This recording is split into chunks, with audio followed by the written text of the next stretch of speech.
Charles-Étienne Lagasse, bonjour. Bonjour. Charles-Étienne Lagasse, nous sommes ravis de vous recevoir pour ce nouveau numéro des entretiens du CEG.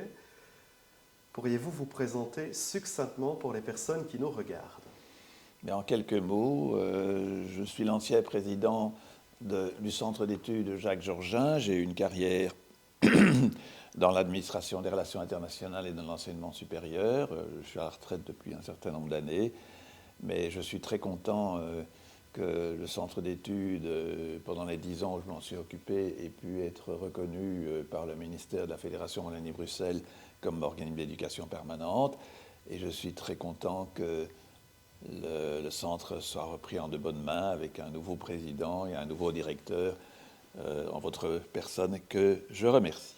Alors aujourd'hui, ensemble, nous allons tenter de décrypter l'actualité politique, tant fédérale que régionale au niveau bruxellois, et aborder la question de la démocratie, notamment la démocratie participative. Alors, sans plus tarder, commençons par le premier volet de cet entretien, l'accord de coalition fédérale survenu le 31 janvier dernier.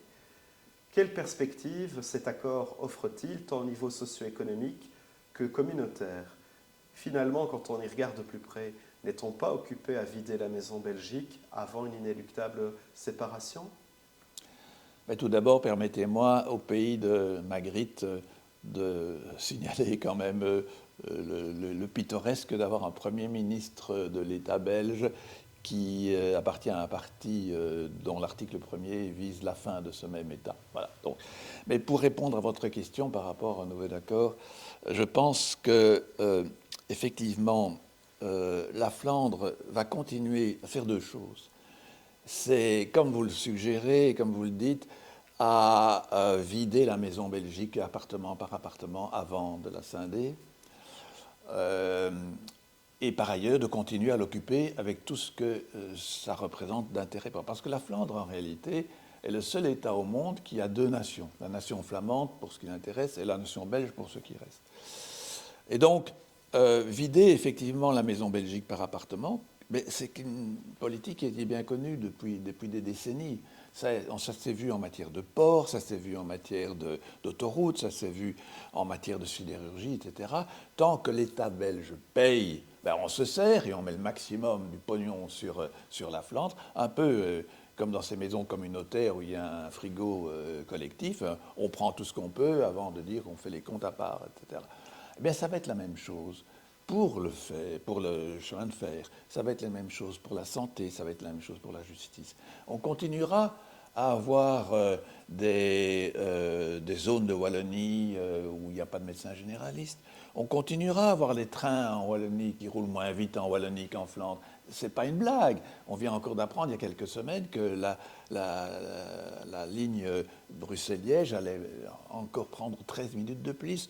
Les clés de répartition entre les régions pour les investissements ferroviaires vont être toujours aussi défavorables, injustes pour la Wallonie compte tenu de son territoire. On va continuer à avoir les dossiers judiciaires qui pourrissent au sens propre et au sens figuré dans des palais de justice délabrés et attaqués par la mérule. On va continuer à Bruxelles à avoir les avions qui nous passent au-dessus de notre tête. Et en plus, maintenant, on nous annonce la diminution des moyens octroyés à Bruxelles pour ces missions nationales et internationales. On annonce des attaques contre les institutions culturelles et scientifiques fédérales. Donc, on va continuer à vider l'État belge. Mais à côté de ça, la Flandre va continuer à utiliser l'État belge pour ses propres intérêts et, en ce compris, en toute illégalité. Parce que je vais vous donner un exemple, pour ne pas être trop long. Il n'y a pas de cadre linguistique à ce qu'on appelait Belgo-Control, donc c'est l'organisme Sky, où la Flandre était condamnée par la justice pour l'absence de cadre linguistique. Eh bien, on ne change pas la loi, au contraire, on la maintient dans l'illégalité, la situation, et on paye des astreintes, des dizaines de milliers d'astreintes tous les trimestres à des plaignants, donc des particuliers. C'est la même chose pour le survol. Donc ça veut dire que l'État belge préfère payer aux frais du contribuable ces illégalités en tout état de cause alors qu'elle est condamnée. Une autre mesure suscite l'émoi côté francophone et va encore affaiblir le poids des francophones au niveau institutionnel, c'est la suppression du Sénat. En quoi la suppression du Sénat va-t-elle affaiblir les francophones? Dans tout État fédéral, il y a deux assemblées. Une assemblée qui est élue au suffrage universel et qui représente la démographie et dans sa quantité d'électeurs, et une autre assemblée, appelée généralement Sénat ou Bundesrat ou autrement dans d'autres pays, qui représente les entités fédérées. Et parfois sur un plan tout à fait égalitaire. Regardez aux États-Unis, il y a autant de sénateurs pour les grands comme pour les petits États. Parfois c'est un peu pondéré, etc. Eh bien, dans le projet que le Centre d'études préconise, le Sénat doit être revalorisé, mais en tant qu'assemblée des entités fédérées, où les francophones sont à égalité avec les flamands pour un certain nombre de décisions importantes en matière institutionnelle, etc. Ben, en supprimant le Sénat, d'abord, on est en opposition avec la logique d'un État fédéral. Ce serait le seul État au monde qui n'aurait pas sa double assemblée. Même l'Europe a ça, hein, avec le Parlement européen et avec le Conseil. Et par conséquent, ce serait donné à la majorité flamande à la Chambre la totalité des pouvoirs. Et nous avons vu par le passé ce que cela a donné, notamment avec la scission de l'arrondissement de Bruxelles-Vilvoorde. C'est un exemple, bien sûr. Alors nous glissons doucement vers l'actualité bruxelloise, mais nous restons toujours dans le domaine de l'actualité fédérale. Une autre mesure qui constitue une attaque en règle à l'encontre des francophones, et plus particulièrement de la région bruxelloise, c'est la volonté de ce gouvernement Arizona de vouloir fusionner les 6 zones de police. Qu'en pensez-vous, Charles-Étienne? Ben, l'argument utilisé par le gouvernement ou la nouvelle majorité, c'est la rationalité. Mais il n'y a aucun argument, cet argument n'a pas été prouvé. Tous les acteurs disent que ce n'est pas nécessaire. Il y a même une étude de l'université de Gand qui prouve que ce n'est pas nécessaire. En réalité, l'objectif caché ou moins caché, plus avoué, mais c'est que en mettant tout au niveau régional, on renforce le poids flamand. Et c'est la même chose pour les attaques contre les CPS et contre les communes, etc. Parce qu'il est clair que le niveau local, je ne parle même pas de l'argument de proximité, les zones de police ont intérêt à être proches du citoyen, mais indépendamment de cela, les communes sont le lieu où encore les francophones sont le mieux représentés, parce qu'il n'y a pas trop de prébendes injustes et disproportionnées en faveur de la minorité flamande. Tandis qu'au niveau bruxellois, c'est le système de la quasi-parité, que ce soit au niveau du gouvernement ou même au niveau de l'administration, des administrations régionales. Tous les patrons des administrations régionales sont doublés, un flamand et un francophone, c'est la parité. Et pour le reste, c'est 1/3, 2/3. Donc vraiment, c'est un projet, c'est une attaque contre Bruxelles. J'en profite aussi, puisqu'on est encore au niveau fédéral, pour dire un mot sur les résultats de la scission de Bruxelles-Vilvoorde. Oui. Hein, parce que peut-être le seul avantage de la scission de Bruxelles-Vilvoorde, c'est qu'on avait créé un arrondissement réduit de Bruxelles, les 19 communes, où tous les députés, je parle des députés à la Chambre, tous les députés, logiquement, par la loi du nombre démographique et linguistique, devaient être francophones. Ben, que voit-on? 3 partis, l'EMR, les écolos et PTB, ont utilisé, je vais dire, détourné les voix des francophones pour faire élire chaque fois un élu flamand. Donc, sur les 16 postes qui étaient dédiés aux francophones aux élections législatives de juin dernier, eh bien, sur les 16, il y en a 3 qui sont flamands. Et tout ça, par le mauvais calcul, la naïveté ou je ne sais quoi d'autre, la complicité de ces 3 partis, mais aussi la naïveté d'électeurs qui ont voté pour ces partis et qui ont donc eu leur voix francophone détournée au profit d'élus flamands. Abordons l'actualité bruxelloise. À y regarder d'un peu plus près, nous sommes loin des 100 jours promis pour réformer la région bruxelloise. Quel regard portez-vous sur cette actualité, Charles-Étienne? Ben, c'était annoncé, mais en réalité, le blocage actuel est la résultante de deux éléments importants. Un élément institutionnel et un élément comportemental. L'élément institutionnel, c'est que les institutions bruxelloises sont mauvaises, dans la mesure où elles ont instauré un système quasi paritaire, avec deux moitiés du gouvernement qui ont leur logique autonome, etc., avec autant de ministres flamands que francophones avec un droit de veto, à part le président. C'est la même chose au niveau des administrations, je viens de le dire. Au niveau des administrations, c'est la parité au sommet, puis avec des clés tout à fait disproportionnées. Donc, il y a cette situation-là. Mais il y a aussi un élément comportemental. Parce que des apprentis sorciers ont incité les électeurs francophones à voter plutôt pour des listes flamandes, au motif que, d'abord, constatant que le vote pour une liste flamande pèse beaucoup plus lourd que, et ça fait partie du premier point, le vote pour une liste flamande pèse beaucoup plus lourd que le vote pour une liste francophone, et au motif que, comme ça, on pourrait endiguer la prétendue montée du Vlaams-de-Lac. Résultat des courses. Les votes pour les listes flamandes ont quasi doublé par rapport à leur représentation, puisque pour une représentation d'à peu près 8% de flamands à Bruxelles, les listes flamandes ont obtenu plus de 17%. Ça veut dire que ces apprentis sorciers, je citerai Philippe Van Parijs, ont poussé des électeurs naïfs, je dirais, des électeurs naïfs qui ont cru faire œuvre utile, avec comme résultat quoi? C'est qu'on est maintenant bloqué par une liste islamique, par quelques élus NVA, par un élu CDNV qui fait du chantage. Et alors, comble et comble, la majorité des Bruxellois ont voté contre le plan Good Move.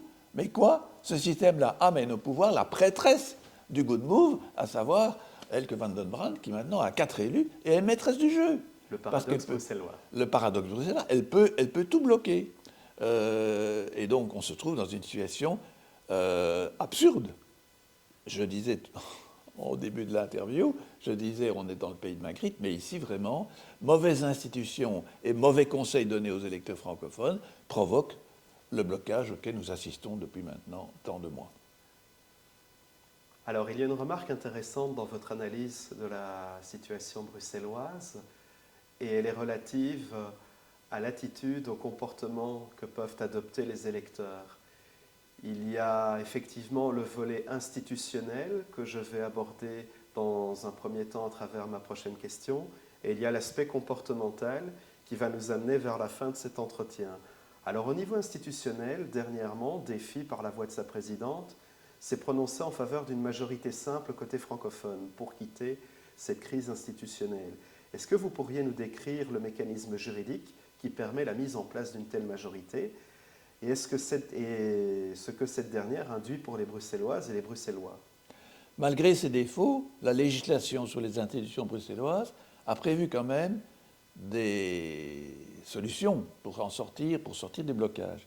Il est par exemple parfaitement possible d'élire le président du gouvernement bruxellois à une majorité simple, une majorité absolue, mais une majorité au Parlement. Et cette majorité existe, parce que les francophones ont quand même la majorité. Ils sont 72 sur 89. Et il y a suffisamment de partis qui pourraient voter. C'est même possible pour la partie francophone du gouvernement, pour élire les deux ministres francophones.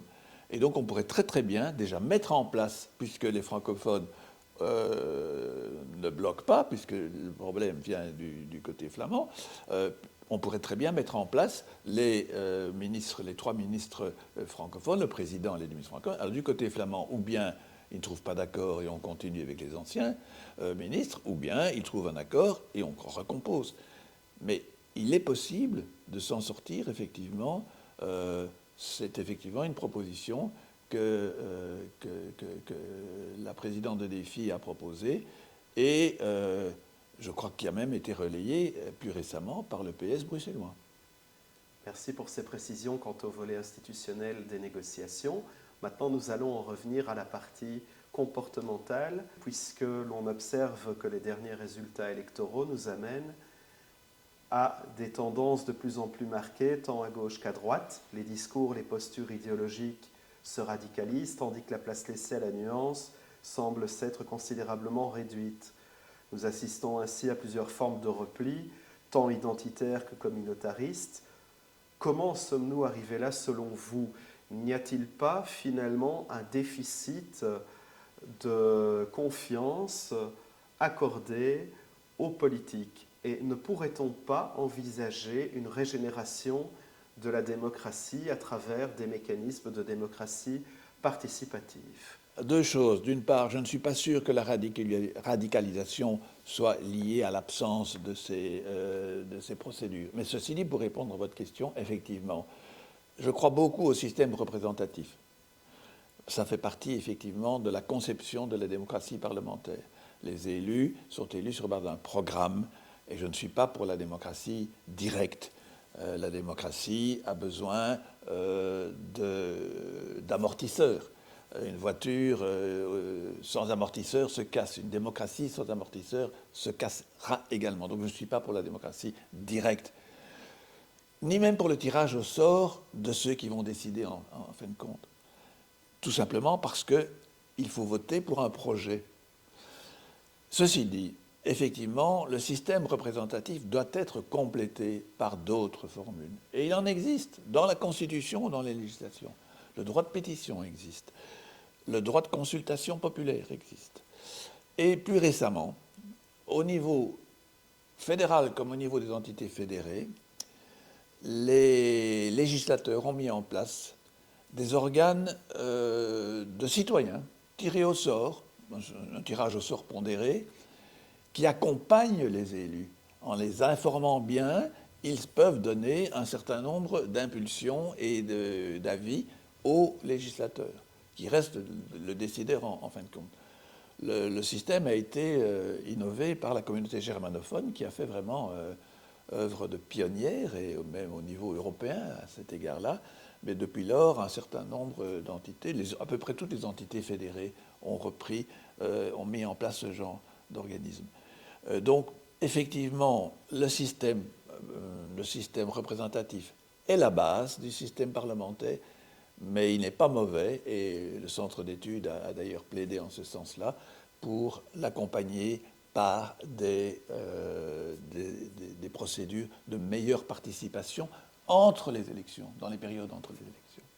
Parmi tous les mécanismes de démocratie participative, il y en a un que vous n'avez pas cité. Est-ce volontaire ou pas? Je pense au référendum. En effet, je ne l'ai pas cité parce que je suis très, très sceptique quant à la valeur du référendum. Le référendum est d'ailleurs interdit en Belgique. Mais j'ai une liste d'arguments pour mettre en garde contre la solution des référendums, que ce soit au niveau des pays ou au niveau de l'Europe. Le nombre d'échecs de la procédure des référendums. Comment l'expliquer? Il y a toute une série de raisons, j'en citerai une ou deux. En prenant l'exemple, par exemple, du traité constitutionnel en 2005, soumis au référendum des Français par Jacques Chirac. Eh bien, l'analyse a posteriori a montré qu'il n'y avait qu'un électeur sur 5, 20% des électeurs qui avaient lu le texte. Et encore, ils n'ont pas tous voté pour ou contre. Tous les autres ont voté pour des raisons diverses.